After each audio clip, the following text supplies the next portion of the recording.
دوستان عزیز درود. این نشر نوبتی برنامه سیاره ورزش است، پیرامون مهمترین رویدادهای ورزشی تاجیکستان و جهان و در برنامه امروز ما قرار کردیم اطراف برآمد ورزشگران تاجیک در گرند اسلم توکیو اوید جودو حرف زنیم. پیشنهاد برنامه در شکل دیگر البته که یک سبب دارد. سبب در آن است که در اشتراک نداشتن متخصصان ساحه جودوی مملکت در برنامه ما و اعضایان فدراسیون جودوی کشور که بیشترشان در مشق‌های دست جمعی در توکیو قرار دارند، ما به خلاصه آمدیم که خود اطراف موضوع انتخاب کرده صحبت کنیم.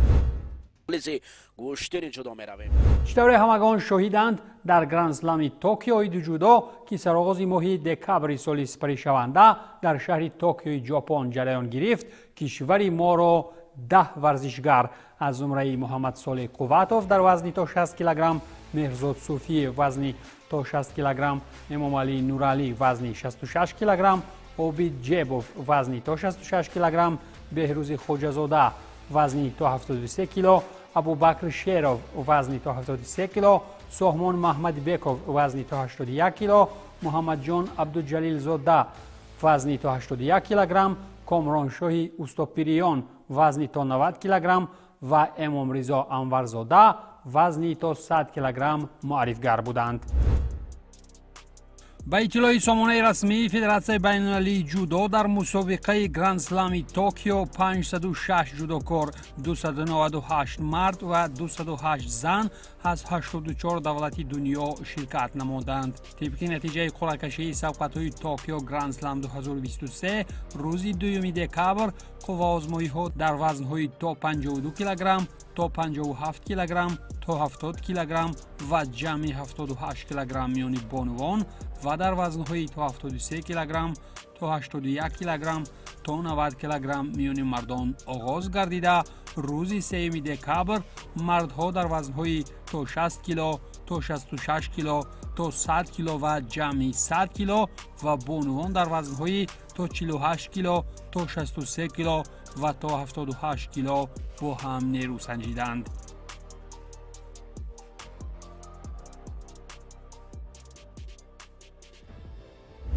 در روز اولی رقابت‌ها کشوری ما را در وزن تا 73 کیلوگرم بهروز خواجه‌زاده و ابوبکر شیروف، سامان محمد بیکوف و محمد جان عبدالجلیل زاده در وزن‌های تا 81 کیلوگرم و در وزن تا 90 کیلوگرم کامران شاهی اوستاپیریان معرفی کردند. در وزن تا 73 کیلوگرم بهروز خواجه‌زاده رقابت‌ها را در توکیو گرند اسلم 2023 خیلی خوب آغاز کرد، لیک در ادامه یک اشتباه را ناکام کرد. پهلوان شناخته تاجیک بهروز خواجه‌زاده در دور اول با یک هنر و مهارت والا از صد راه خویش اتاری کوانتیدزی پرتغالی را دور کرد و به دور دوم راه یافت.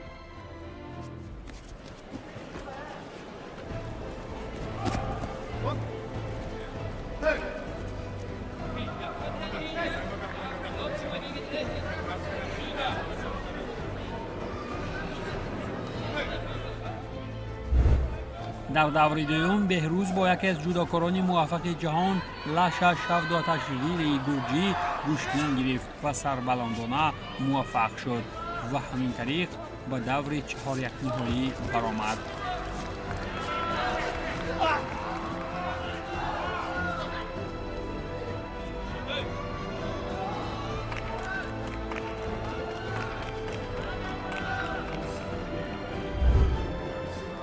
در دور 8 نهایی باشد بهروز با ارلندو کاسورلی 23 ساله از فرانسه قوه آزمایی کرد و با یک اشتباه مواجه شکست شده از ادامه مسابقه بی‌نصیب ماند.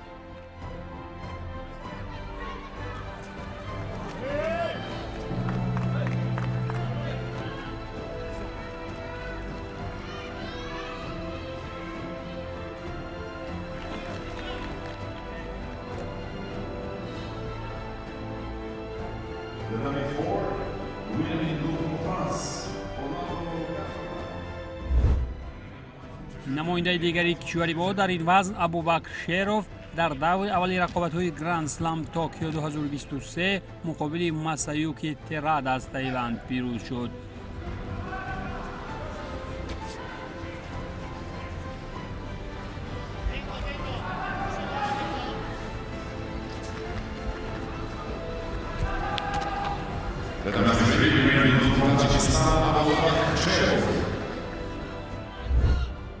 در دور دوم ابوبکر در یک رقابت سخت و سنگین از جودوکاری با مهارت کانادایی ارتور مرگلیدان شکست خورده مسابقه را ترک کرد.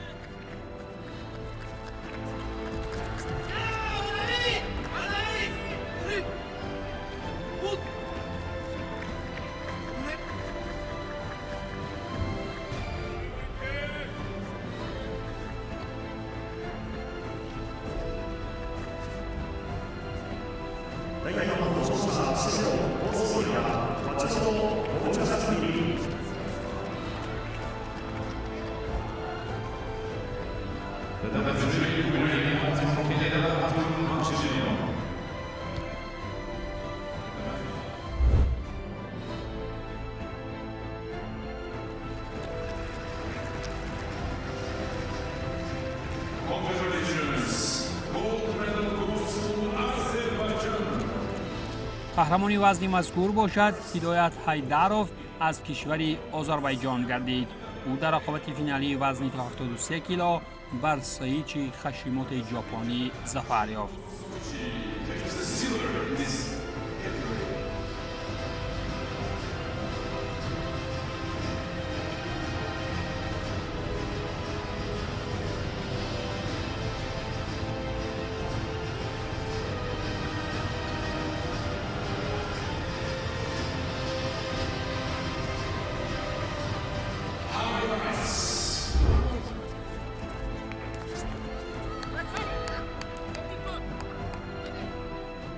در وزنی تا 81 کیلوگرم باشد محمد جان عبدالجلیل زاده در دور اولی رقابت‌ها مقابل اسکربیل گربیکوف از بحرین پیروز شده در دور دوم از نماینده کره جنوبی جونهوان لی ناکام شد و از ادامه مسابقه بی‌نصیب ماند.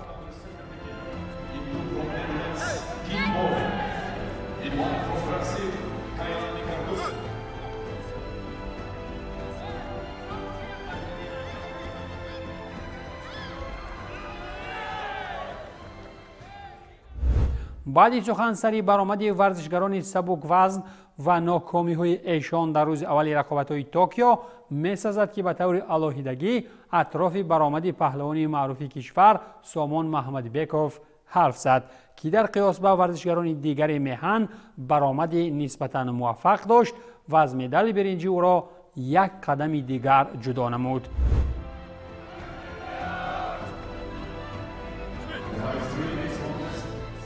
جودوکاری صاحب نام تاجیک سامان محمدبکوف در دور اولی رقابت‌های توکیو گرند اسلم 2023 آزاد بود و در دور دوم از صدر راه خویش کاییتو امانا ژاپنی را برداشت.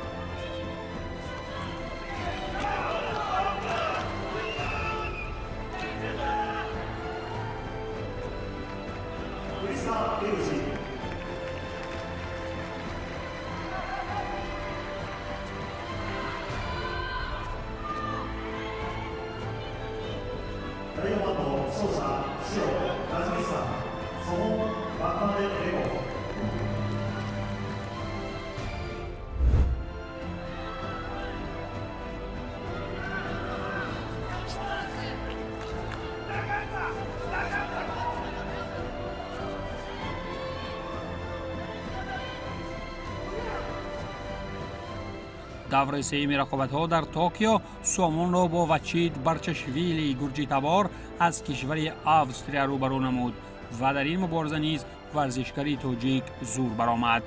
رقابت جودوکاران خیلی هم طولانی ادامه یافته تقدیر این رقابت را در وقت طلایی یک امتیاز وزاری حل نمود.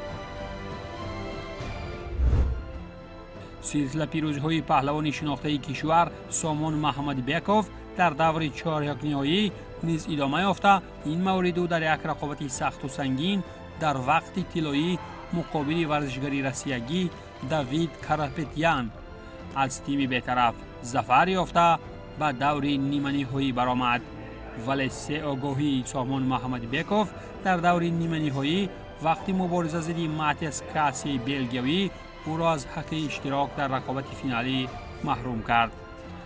محض با گرفتن سه آگاهی دیگر در رقابت برای نشانی برنجی از زلیمتسکای آذری، سامان محمد بیکوف امکانیت گرفتن نشانی برنجی را هم از دست داده مقام پنجم را صاحب شد.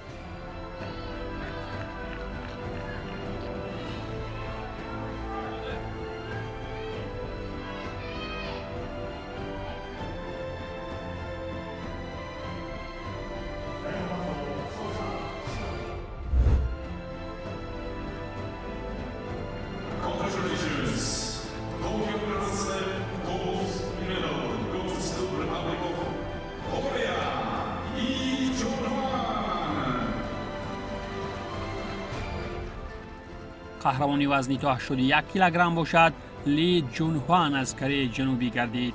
او در رقابت حل کننده خود قهرمانی اروپا و جهان دارنده نشان برنجی بازی‌های المپیک توکیو 2020 ماتیاس کاسی بلژیوی را ناکام کرد.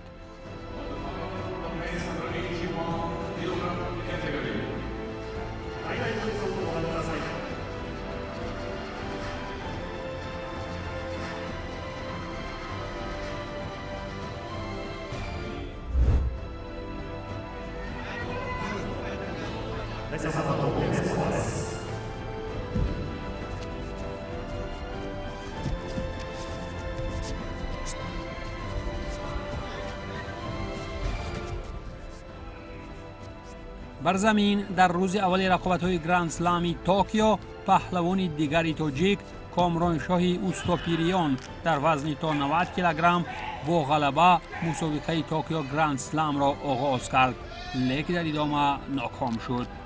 کامران شاه در دور اول آزاد بود و در دور دوم بر سیاداریا سیلیدیس یونانی در وقت طلایی ظفر یافته راهش را به دور هشتگ نهایی هموار کرد.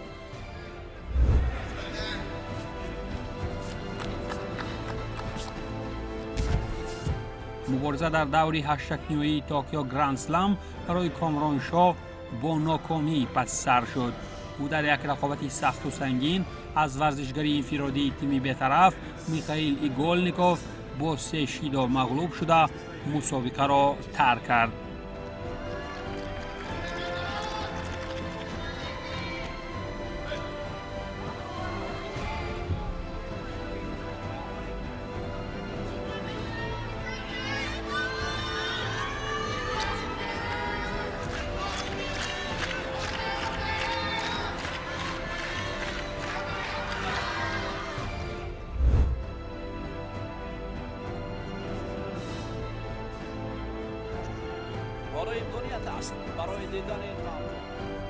مدال طلایی وزن تا 90 کیلوگرم را باشد سانشیرو موراو ژاپنی به هیچ کس نداد. او در رقابت سرسخت و دور به دراز فینالی قهرمانی جهان از گرجستان لوکا مایسورادزه را شکست داد. انا این است پرتابی بهترین در سرزمین جودو جهان. سوداگان کشتی جودو توانستند که مهارت و ملکه برند کشتی جودو. در روز اولی رقابت‌ها هرچند سامان محمد بیکوف با یک نیروی بزرگ به سمت گرفتن مقام‌های افتخاری می‌شتافت و هزینه سهم او را یک قدم دیگر جدا نمود، در روز دومی مسابقه توکیو گرند اسلام 2023 باشد برای جودوکاران تاجیک کلاً بی‌قرار انجام یافت. در روز آخری مسابقه توکیو گرند اسلام 2023 در ژاپن جودوکاران تاجیک از خود درک دادن نتوانستند و مسابقه را بدون نتیجه نظررس انجام دادند. 3 نفری جودوکاران ما محمد صالح قواتوف وزن تا 60 کیلو، مهرزاد صوفیف وزن تا 60 کیلو و امام رضا انورزاده وزن تا 100 کیلو الکی در دور اول رقابت‌ها مغلوب شدند. محمد صالح از سیمون آورس ایتالیایی، مهرزاد از تاییکی ناکامورا ژاپنی و امام رضا از رافائل بوزاکارینی برزیلی شکست خوردند.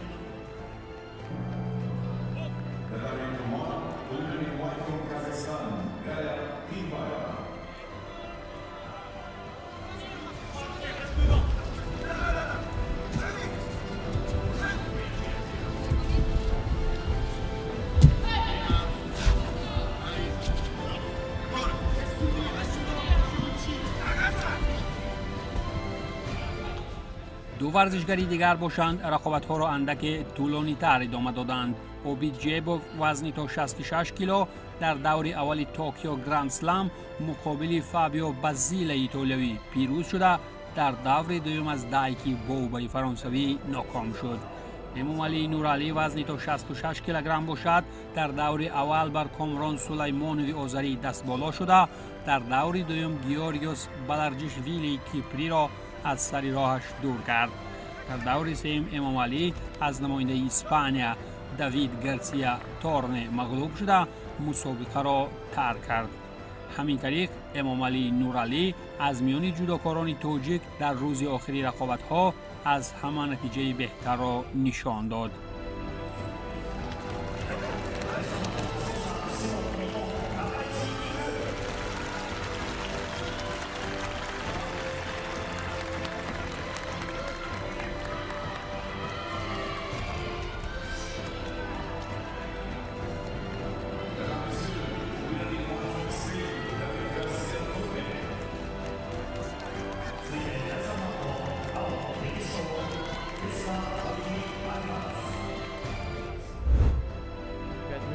После того, как Адаута выиграла золото, его выиграет и Хифуми Абе.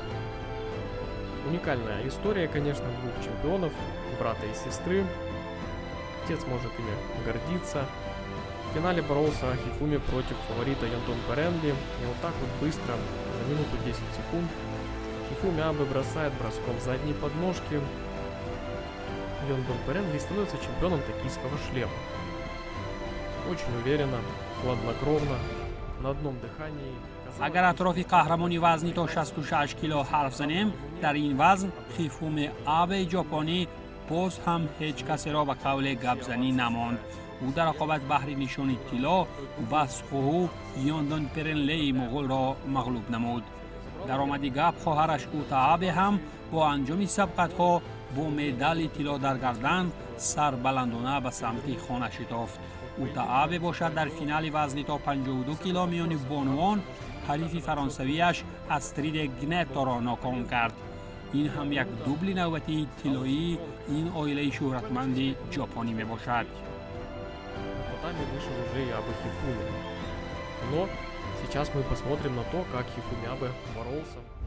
همین طریق رقابت‌های سیر جودوی جهانی در کشور طلوع کننده آفتاب برای جودوکاران ما ناموفقانه و بدون یگان مدال انجام یافت. این هم در حالی است که با آغاز بازی‌های تابستانی المپی در پاریژ فرصت‌ها به مراتب کمتر می‌مانند و این هم رقابت‌ها را در راه مبارزه بهر راحت رقابت‌های عالم شمولی پاریژ 2024 تیز و تند می‌نماید.